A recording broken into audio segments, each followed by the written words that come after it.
সুফিয়ান সৌরীর কাছে জিজ্ঞাসা করতে গেলেন। সুফিয়ান সৌরী রাহমাতুল্লাহি আলাইহির কাছে যখন জানতে চাইলেন, ও হুজুর, আপনি আমাদেরকে জানাইয়া দেন, রোজা অবস্থায় যদি কেউ গীবত করে তাহলে তার রোজা হবে কিনা?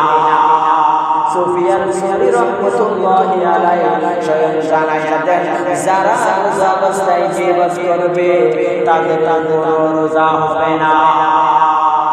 এরপর যখন সুফিয়ান সৌরী রাহমাতুল্লাহি আলাইহির কাছ থেকে জানার পর আবার বলে, আরেকটু বড় আলেমের কাছে যাই, আরেকটু বড় আলেমের কাছে গিয়ে আমরা জানতে চাই, যারা রমজান মাসে গীবত করে, রোজা রাখে, রমজান মাসে গীবত করে, তারা সুফিয়ান সৌরী রাহমাতুল্লাহি আলাইহির কাছে শোনার পর আবার আবু হানিফা রাহমাতুল্লাহি আলাইহি, সে যে বড় আলেম ছিল, আবু হানিফা রাহমাতুল্লাহি আলাইহি, আবু হানিফা রাহমাতুল্লাহি আলাইহির কাছে যখন জানতে চাইলেন, আবু হানিফা রাহমাতুল্লাহি আলাইহি তাদেরকে জানাইয়া দেন, যারা রোজা রেখে গীবত করবে তারা সওয়াব পাবে না। তখন ওরা বলে, হুজুর, আগে তো সেটাই বলেছেন, আপনি তো ঘুরাই সেটাই বলেছেন।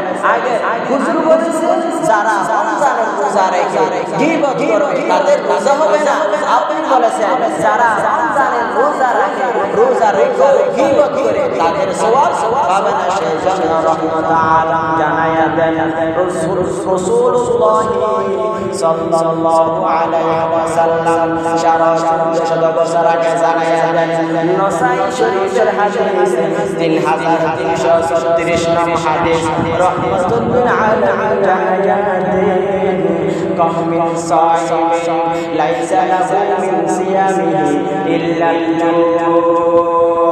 রাহমাতুল্লিল আলামিন সমস্ত শত মুহাম্মদকে জানাইয়া দেন, কাম মিন সাইমিন লাইসা লাহু মিন সিয়ামিহি ইল্লা আল-জু'।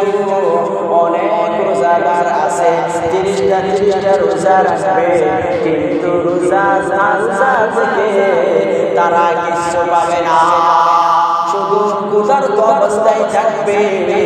যারা রমজানের রোজা রেখে গীবত শিকায়ত করবে তারা শুধু ক্ষুধার্ত থাকা অবস্থায় হবে। সেই জন্য আমাদেরকে এক নম্বর হলো গীবত বর্জন করতে হবে।